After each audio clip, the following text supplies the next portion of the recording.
Donc aujourd'hui, une vidéo différente, vous allez voir des changements. Pourquoi j'ai décidé en fait de me marier avec une femme slave? Alors d'où vient cette question? J'ai rencontré un de mes clients qui est venu ici dans cette salle. Donc ici c'est la salle où effectivement je rencontre chacun de mes clients, qui m'a posé la question en arrivant. Tout simplement, il m'a dit Antoine, mais cette histoire de rencontrer une femme en Ukraine ou en Russie, est-ce que c'est vrai? Est-ce que ça peut marcher? Est-ce que c'est quelque chose de sincère, d'honnête? Est-ce que tu pourrais m'en dire un peu plus sur ce que tu fais? Oui, ça marche, puisque dans mon cas, c'est ce qui m'est arrivé. Et la décision que j'ai prise de me marier avec Borislava, avec une femme ukrainienne, avec une femme slave, comment ça s'est passé en fait dans ma tête, le questionnement que je me suis posé avant de prendre cette décision. Parce que en fait, c'est une décision qui est vraiment réfléchie, c'est une décision qui est basée sur des faits sérieux, c'est pas un coup de tête, c'est pas une décision que j'ai prise comme ça le matin en me levant sans vraiment savoir ce que je faisais. Ça m'a pris plusieurs années après mon divorce pour prendre la décision, consciemment, inconsciemment, en fait à tous les niveaux, j'étais en harmonie avec ce choix-là et je vais vous expliquer plusieurs des raisons pour lesquelles j'ai fait ce chemin-là.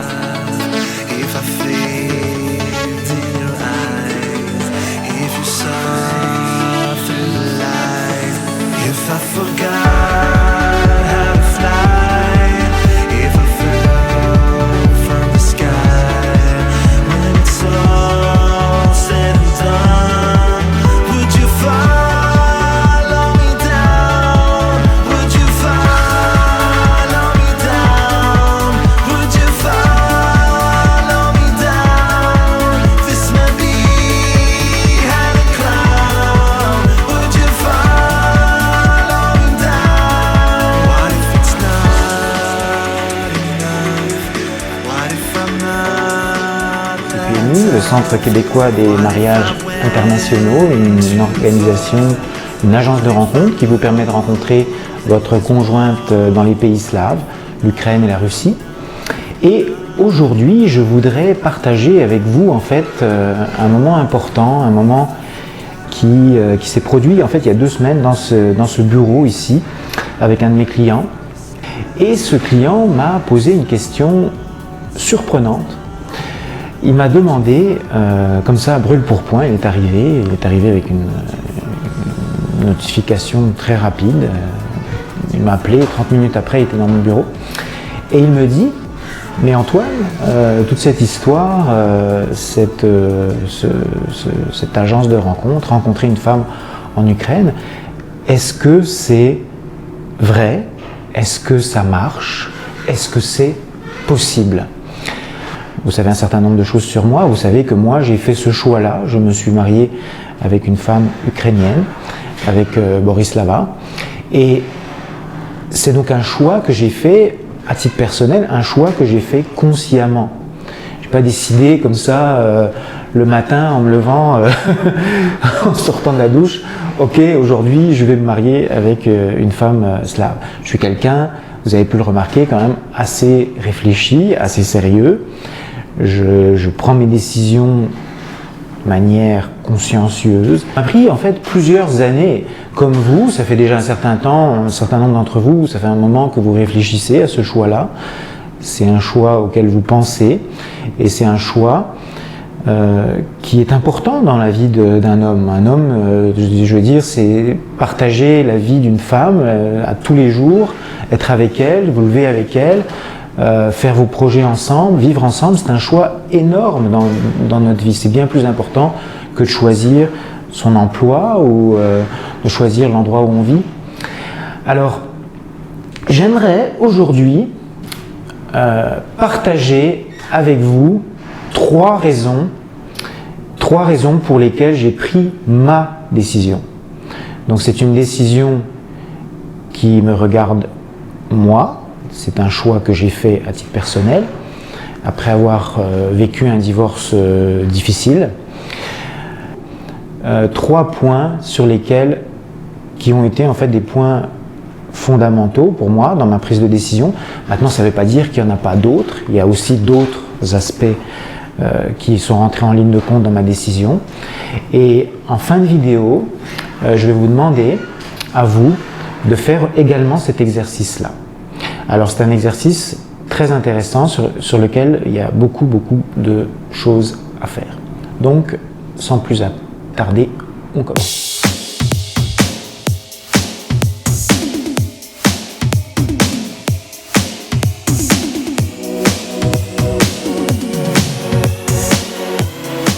Donc, une des premières raisons, et ça va peut-être vous sembler un petit peu surprenant, mais bon, ceux d'entre vous qui sont passés par un divorce difficile, ils savent de quoi je parle. C'est sûr que dans mon choix de choisir une femme avec qui je voulais vivre, dans ma deuxième vie, en fait, dans ma deuxième partie de mon existence, l'argent, ça a joué un rôle important. Et je pense que ça joue un rôle important aussi à vous dans votre décision. Je pense que l'argent, c'est un point sur lequel auquel on ne peut pas ne pas penser. Alors moi, c'est sûr qu'en vivant au Québec, puis je pense qu'en France c'est pareil, on voit des tas d'hommes qui se font littéralement lessiver financièrement par des femmes plus ou moins scrupuleuses, qui connaissent bien leurs droits, qui sont parfois tout à fait arrivistes, qui veulent vraiment obtenir un but. Donc ça, c'est des situations qui sont quand même très difficiles à vivre, et c'est des cas on en parle un peu parfois dans certaines émissions spécialisées. On n'en parle pas beaucoup, mais des fois on en parle. Et moi, c'est quelque chose que je voulais à tout prix éviter. Alors je ne voulais pas me retrouver dans la même situation que j'ai vécue. Donc je me suis dit que il fallait que je fasse attention à ça. Alors, il y a un point qui peut vous faire réfléchir, en tout cas qui moi m'a fait réfléchir. Des fois je me fais dire, Antoine, pourquoi tu ne dis pas que tes services s'adressent à des gens riches? Alors, bon, quand on me pose cette question-là, je me dis, mais d'où ça vient, cette question-là? Parce qu'en fait, non, les services qu'on offre s'adressent vraiment à toute la population. Et j'ai déjà d'ailleurs fait plusieurs vidéos pour le rappeler, pour dire que c'est pas avec un gros salaire que vous allez forcément réussir mieux que quelqu'un qui a un moins gros salaire. D'ailleurs, on a des tas d'exemples de gens tout à fait ordinaires qui ont réussi. D'ailleurs, il y a plus de gens ordinaires qui ont réussi avec nous que de gens très riches. Mais la question qu'on peut se poser, c'est pourquoi quelqu'un qui a beaucoup d'argent décide d'aller rencontrer une femme en Ukraine, que ce soit avec nous ou avec quelqu'un d'autre. Donc ça, c'est vraiment une question que je me suis posée. Alors, est-ce que, à votre avis, puis en fait je vous repose cette question à vous, est-ce que, à votre avis, les gens qui sont riches, les gens qui ont de l'argent, c'est des gens qui ont l'habitude de jeter l'argent par les fenêtres? Pensez-y. Est-ce que ces gens qui ont un certain niveau de vie, une certaine facilité dans la vie, c'est des gens qui donc ont accès à beaucoup d'informations, c'est des gens qui sont capables de se renseigner, qui d'ailleurs souvent quand ils arrivent, qui viennent me voir, ils ont déjà fait un paquet de recherches en termes d'immigration, en termes d'intégration, etc., etc. Donc c'est des gens qui sont très bien informés. Et ces gens-là, ils n'ont pas non plus de difficulté à rencontrer quelqu'un ici au Québec, au Canada, ou même peut-être en France. Donc c'est des gens qui sont renseignés. Et pourtant, ils décident d'aller d'aller rencontrer une femme en Ukraine ou en Russie. Alors là, il y a quelque chose, je dirais qu'il y a une question à vous poser. Pourquoi est-ce qu'ils font ce choix-là, ces gens-là? Est-ce que c'est parce qu'ils ont plus d'argent ou est-ce que c'est parce qu'ils sont plus renseignés? Donc ça, en tout cas moi, dans ma réflexion à moi, c'est quelque chose qui a joué un rôle important. Alors, est-ce qu'on a plus de risques de passer par un divorce difficile en se mariant avec une femme slave ou en se mariant avec une femme québécoise? Alors dans la société québécoise, j'en ai déjà parlé, on a aujourd'hui 60-70% de divorces. La majorité des enfants, des jeunes adultes sont des gens qui sont passés par des divorces. Donc le divorce c'est quelque chose qui fait partie de notre société, qu'on le veuille ou pas, c'est là, c'est présent. La société de consommation à l'américaine, ces choses-là, c'est des choses qui sont vraiment présentes dans notre société. Alors est-ce que c'est quelque chose qui nous plaît? Est-ce que c'est quelque chose sur lequel on veut? Peut-être. Moi, non. Moi, dans mon cas, c'était pas du tout ça que je voulais. Donc, sur le plan, pour terminer sur cet aspect-là, sur le plan financier, je me suis dit que j'avais plus de sécurité en faisant mon choix vers les pays slaves.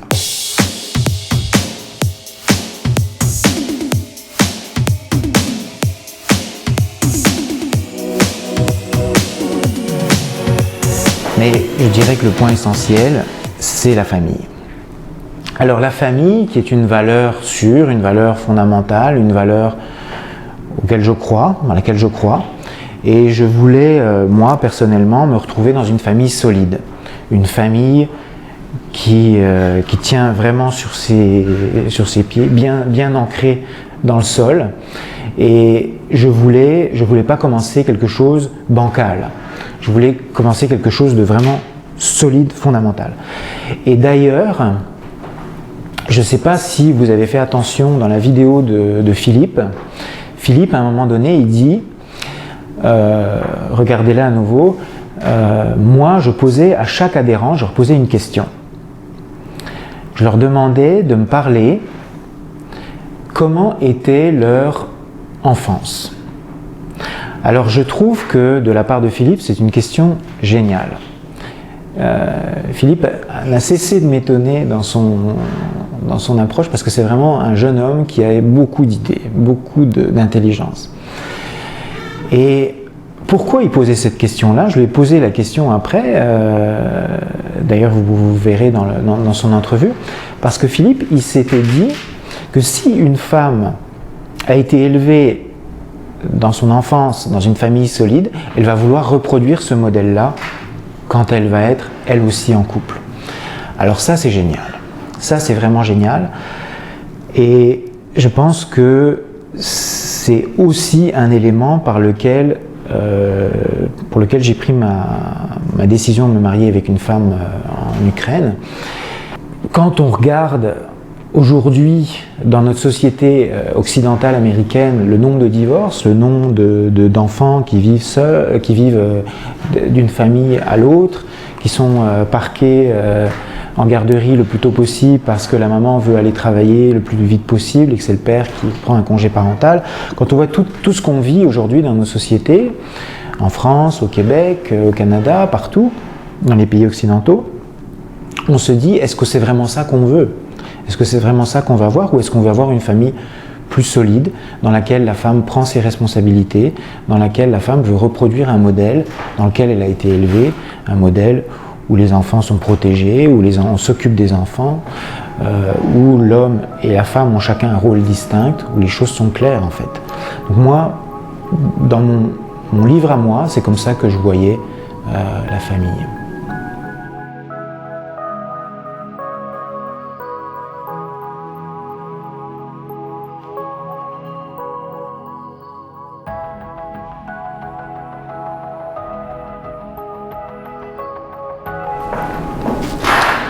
Alors, une des troisièmes raisons, et j'en parle d'ailleurs dans la vidéo de la mission du CQMI, c'est la beauté. La beauté, le physique, pour moi, c'est important, je l'avoue. Je suis très sensible à la féminité des femmes, quand elles portent des talons, quand elles ont les ongles super bien entretenus, quand elles ont des belles chevelures, des cheveux longs, lisses. Moi, ça me plaît. Bon, je pense que je suis pas le seul. J'aime beaucoup cet aspect-là. Puis je suis parfois déçu de voir autour de moi en Amérique du Nord qu'il y a de moins en moins de femmes qui s'habillent comme des femmes. Et quand on va en Ukraine, quand on va en Russie, bah c'est un spectacle.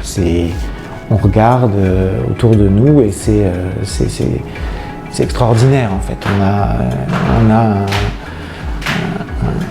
sans se faire traiter de vicieux ou d'obscène, vous avez vraiment autour de vous un spectacle extraordinaire de femmes toutes plus belles les unes que les autres, qui prennent le temps de se préparer, de s'apprêter, et pour lesquelles, en fait, entre elles, il y a une compétition, énorme pour rencontrer un homme sérieux pour fonder une famille. Voilà. Alors, je vous ai donné 3 points. J'aurais pu en donner plus, parce qu'il y a beaucoup d'autres points qui ont pris corps, des facteurs dans ma décision. Bon, un point énorme aussi pour moi dans mon cas, c'est l'aspect culturel. Pour moi, c'était intéressant de rencontrer une femme qui parle russe, parce que j'adore cette langue-là, parce que ça fait des années que j'apprends à parler le russe, parce que j'adore la culture russe aussi, c'est une passion qui m'habite depuis toujours. Et pour moi, vivre avec une femme qui est née dans cette culture-là, pour moi, c'était l'occasion encore plus de m'immerger dans cette culture-là. Donc ça a été aussi pour moi un élément essentiel dans ma décision. Et puis il y en a d'autres. Alors, conclusion, aujourd'hui, je voudrais vous proposer un exercice. Un exercice positif.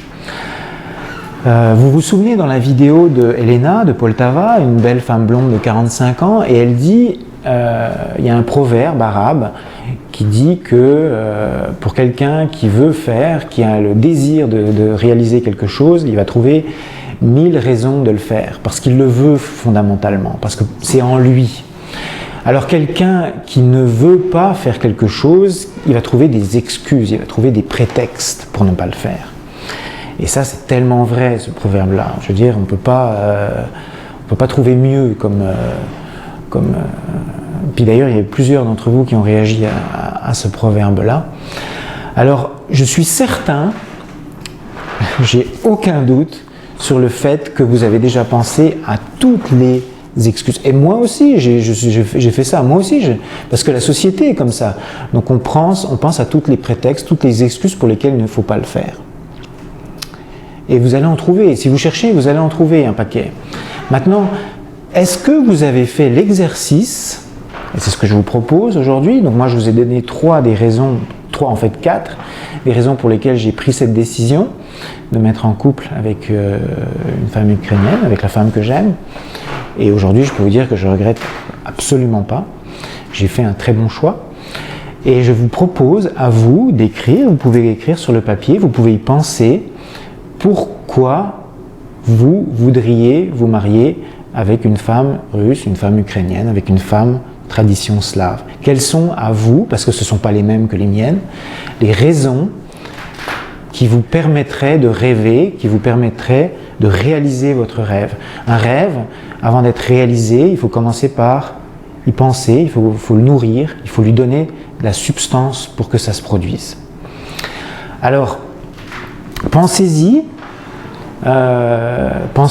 prenez du temps pour vous, essayez de nourrir ça, souvenez-vous autour de vous des relations qui ont fonctionné, des relations qui fonctionnent, et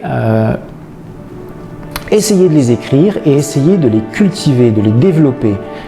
Une fois que vous aurez senti quelque chose en vous, vous allez le développer et vous allez voir ce qui va se passer. Vous allez voir que votre rêve, votre projet amoureux, il va progressivement prendre forme. Voilà. Alors, voici la belle affiche pour le voyage au mois de février. Donc on va partir le 23 février. Je veux dire, si vous voulez partir avec nous pour ce prochain voyage, inscrivez-vous sur le site, appelez-moi, écrivez-moi un courriel, antoine@commercialsekioni.ca. Vous pouvez m'appeler, me contacter par Skype, vous pouvez me poser autant de questions que vous voulez si vous avez encore des doutes. Et puis ça va nous faire un plaisir vraiment de vous accompagner, de vous proposer une assistante. Vous savez qu'on a des assistantes hyper professionnelles et vous allez pouvoir finalement mettre une réalité sur votre rêve. Voilà. Merci et passez un excellent week-end.